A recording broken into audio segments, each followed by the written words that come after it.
Hello प्यारे बच्चों, आप सभी को नमस्कार। और आज का हमारा वीडियो है लोकतंत्र के परिणाम। क्लास 10th का ये एनसीईआरटी सेक्शन है जो हमारे ऑफलाइन क्लास में बच्चे पढ़ते हैं। उनका ये चैप्टर पूरा नहीं हो पाया था, इसलिए हमने सोचा कि ये चैप्टर को क्या कर दिया जाए, पूरा करा दिया जाए, समझा दिया। क्योंकि टाइम कम बच रहे हैं और साइंस का भी रिवीजन करना है, तो हमने यह तय किया है कि जो क्लासें ऑफलाइन नहीं मिल पा रही हैं टाइम कम की वजह से, क्रंच की वजह से, उसको हम ऑनलाइन मोड से ही कवर कर दें। तो आज हम समझेंगे कि लोकतंत्र के परिणाम। लोकतंत्र क्यों बेहतर है राजतंत्र से। तो सबसे पहले जानेंगे कि लोकतंत्र के परिणाम क्या है। आज हम ये डेफिनेशन बात नहीं करेंगे कि लोकतंत्र क्या होता है, कैसे वर्क करता है, इन सब चीजों की बात नहीं करेंगे। लोकतंत्र का डेफिनेशन वगैरह हमने 9th में पढ़ रखे हैं, लेकिन यहां पर हम केवल ये जानेंगे कि लोकतंत्र से परिणाम क्या है, क्यों बेहतर है लोकतंत्र राजतंत्र से, साम्यवादी विचारधारा से क्यों बेहतर है, आखिर क्या ऐसी खास बात है। हम इसलिए पहले से लिख रखे हैं ताकि आपको समझने में आसानी हो और ज्यादा टाइम ना लगे और इसको हम एक अच्छे तरीके से एक्सप्रेस कर पाए आपके सामने और समझ पाए। देखो, जैसे हमने पूछा है कि आखिर लोकतंत्र के परिणाम क्या है।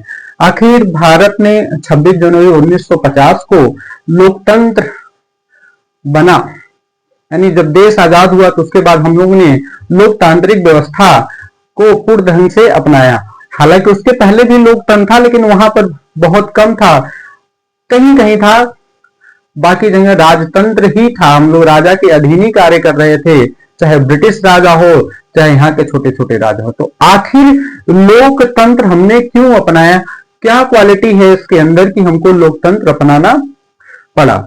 तो हम जानने की कोशिश करेंगे आखिर लोकतंत्र क्यों अपनाए, लोकतंत्र क्यों बेहतर है, आखिर क्या रीजन है। तो सबसे पहले हम जानने की कोशिश करेंगे लोकतंत्र क्यों बेहतर है।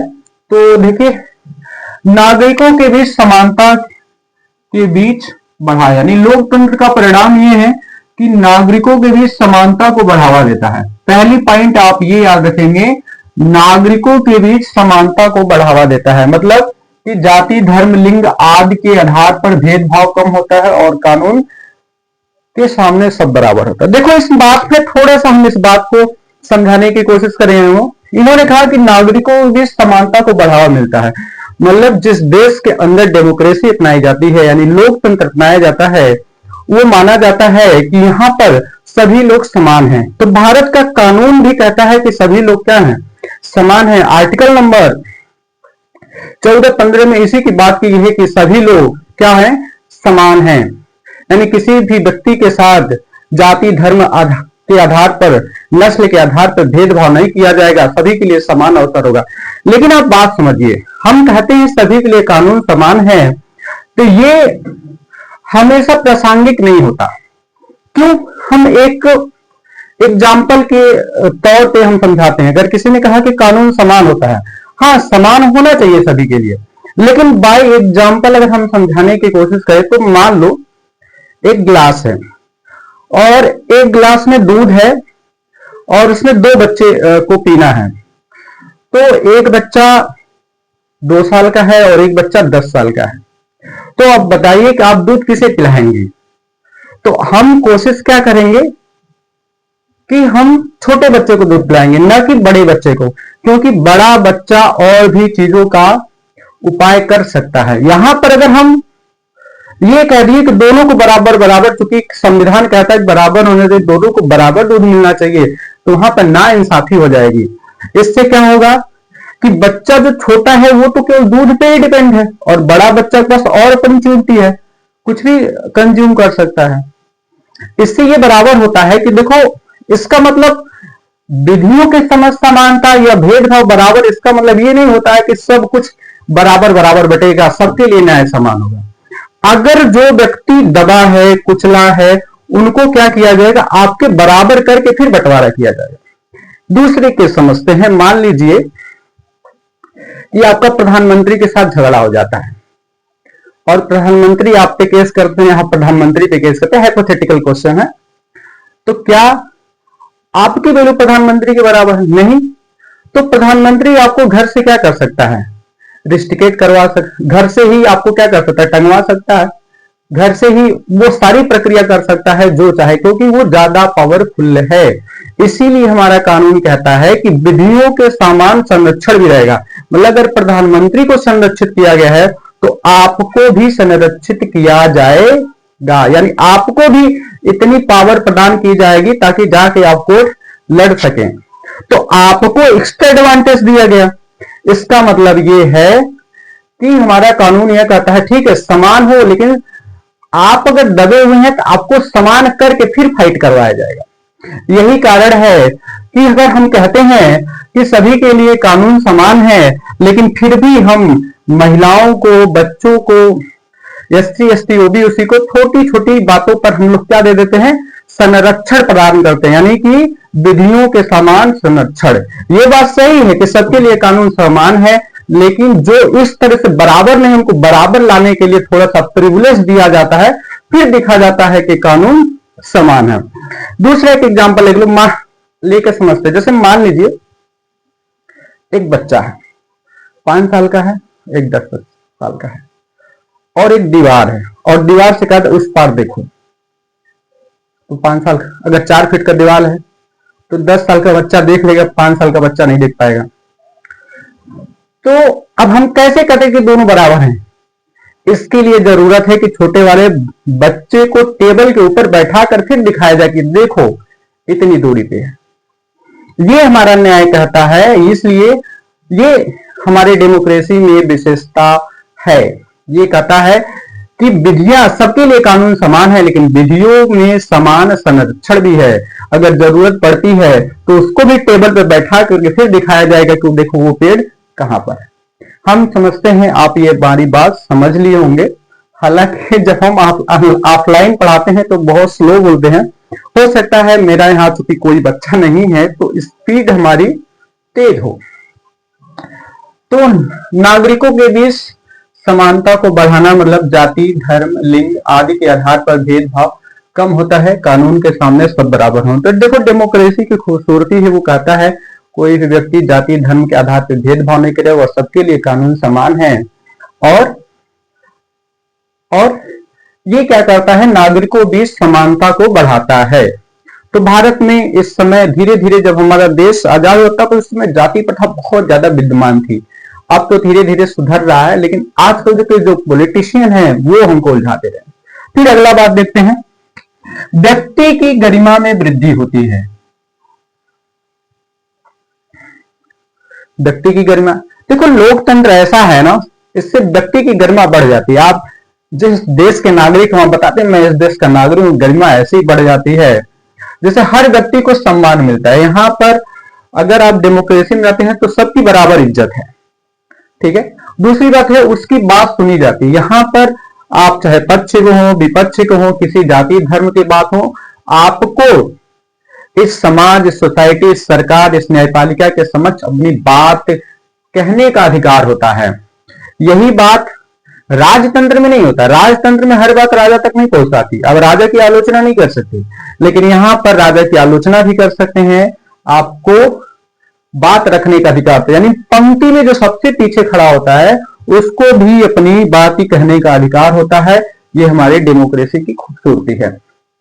चलिए तीसरा है निर्णय लेने में गुणवत्ता में सुधार। देखो जिस देश में डेमोक्रेसी होती है वहां पर कोई कानून है अचानक से नहीं बन जाता है।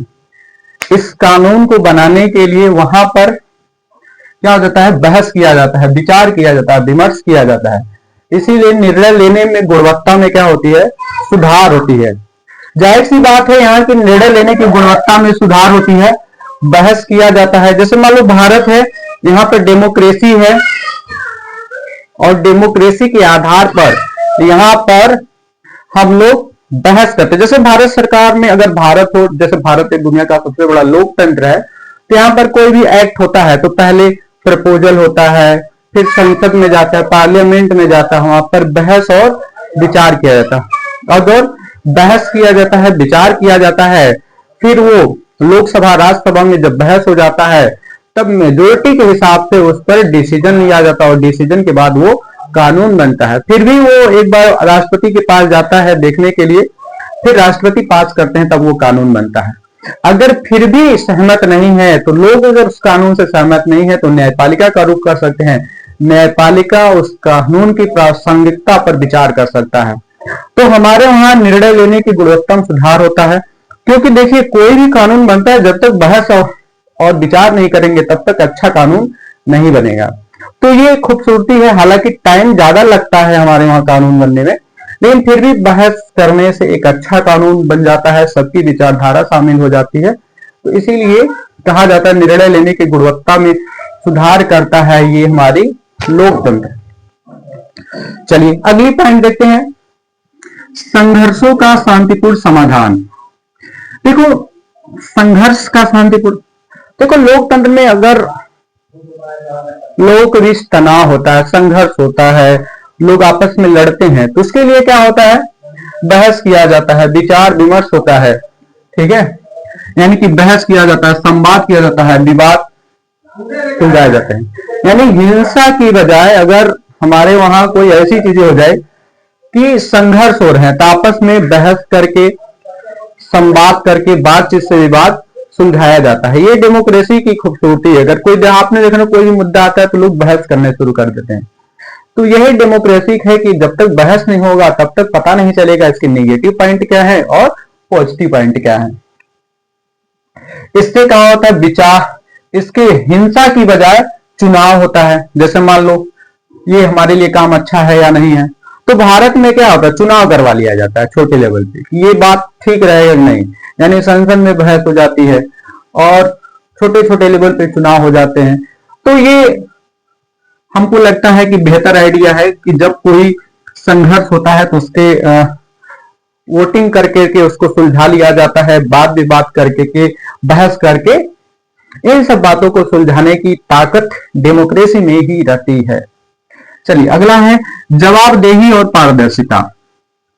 जवाबदेही पारदर्शिता मतलब जवाबदेही, यानी जो सरकार चुन के भेजते हैं ना, वो जनता के प्रति रिस्पॉन्सिबिलिटी होती है, यानी जिम्मेदार होती है। ऐसा नहीं कि सरकार मनमानी कर सकती है, उसको जनता के हित को ध्यान में रखते ही अपना फैसला लेना होता है। सरकार मनमानी नहीं कर सकती, जनता के हितों को ध्यान में रखते ही फैसला लेना होता है। गलत करने पर, अगर मान लो सरकार कोई गलत कदम उठा ले तो उसको हटाया भी जा सकता है, मनमानी नहीं कर सकती सरकार। मतलब अगर कुछ भी ऐसा हो जाता है तो सरकार को जब चाहे तब हटा सकते हैं, ये लोगों में पावर है। इसीलिए सरकार, यहाँ जो लोकतंत्र होती है उसकी सरकार जिम्मेदार होती है, यानी कि जवाबदेही होती है, पारदर्शिता होती है। अच्छा, पारदर्शिता का मतलब है कि जो काम करना है सरकार को बताना है लोकतंत्र में कि हम क्या कर रहे हैं।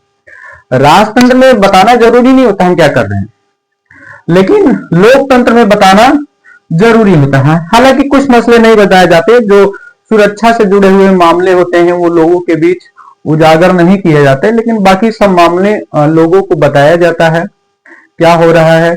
एक सरकार की जिम्मेदारी होती है कि क्या करना है, लोग उससे सवाल पूछ सकते हैं। तो ये सब विचारधाराएं शामिल हैं। स्वतंत्रता और अधिकारों की रक्षा। स्वतंत्रता और अधिकारों की रक्षा यानी कि अगर आप डेमोक्रेसी में रहते हैं तो आप में को कुछ स्वतंत्रताएं प्रदान की गई, कुछ अधिकार दिए गए हैं, जैसे अभिव्यक्ति की आजादी, यानी कि आपको बोलने की आजादी है, रहने की आजादी है, घूमने की आजादी है, अपने विचार रखने की आजादी है, आलोचना करने की आजादी है। यानी डेमोक्रेसी की एक खूबसूरता है स्वतंत्रता और अधिकारों की रक्षा। अपने अधिकारों के लड़ने के लिए स्वतंत्रता है, जो अधिकार नहीं मिल पा रहे हैं उन अधिकारों के लिए अब लड़ सकते हैं, तो ये भी स्वतंत्रता है। और बहुत सारे अधिकार हमको दिए गए हैं, तो वो अधिकार, मूल अधिकार का एक अलग टॉपिक है, तो कुछ बता देते हैं। जैसे जीवन जीने की स्वतंत्रता, गरिमापूर्ण जीवन जीने की स्वतंत्रता है, घूमने की स्वतंत्रता, कहीं भी रहने की स्वतंत्रता, ठीक है। तो बहुत सारी स्वतंत्रताएं हैं हमको दी गई हैं संविधान के भाग 3 में। तो ये इस तरह के जो क्वालिटी होते हैं ना, ये आम तौर पे किसमें पाए जाते हैं, ये सभी के सभी क्वालिटी किसमें पाया जाता है, ये सभी के सभी क्वालिटी पाए जाते हैं डेमोक्रेसी में। अच्छा, एक और खास बात क्वालिटी होती है, राष्ट्रीय एकता और अखंडता। राष्ट्रीय एकता और ध्यान सुनिए, राष्ट्रीय एकता और अखंडता। अब देखो, भारत में राष्ट्रीय एकता और अखंडता है। भारत में विभिन्न जाति धर्म समुदाय के लोग हैं, लेकिन डेमोक्रेसी होने के कारण ये लोग क्या हुए हैं, जुड़े हुए हैं। मतलब डेमोक्रेसी तो बचा के रखी है, हम चुनाव के मसले में हम सब एक हो जाते हैं कि ये चुनाव पूरे देश का है, तो हम अलग जाति धर्म समुदाय के, लेकिन चुनाव सबके लिए एक होता है। ऐसे बहुत सारे मसले हैं जो हमको जोड़ के रखती है, यानी राष्ट्रवाद की भावना को पैदा करती है। तो ये डेमोक्रेसी की खूबसूरती है कि हमको जोड़ करके रखती है। प्यारे बच्चों, हो सकता है कि मैंने बहुत स्पीड से बोला हो, जो ये 1 घंटे का टॉपिक है, हमने 15-20 मिनट में कवर कर दिया।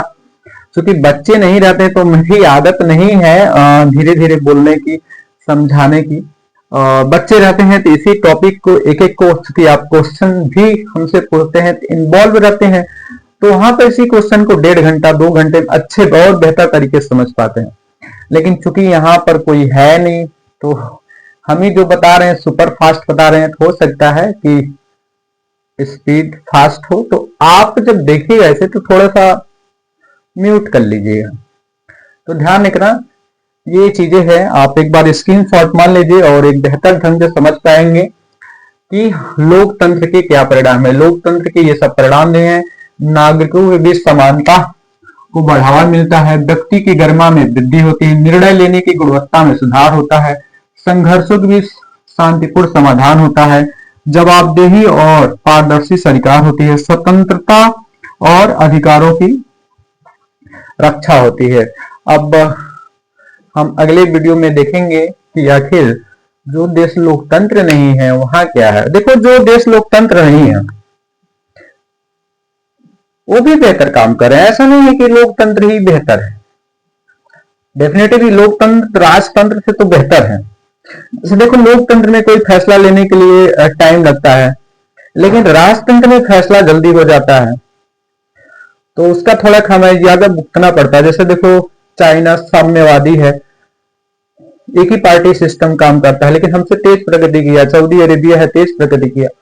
हालांकि उन सबसे कई मामलों में हम लोग बेहतर हैं।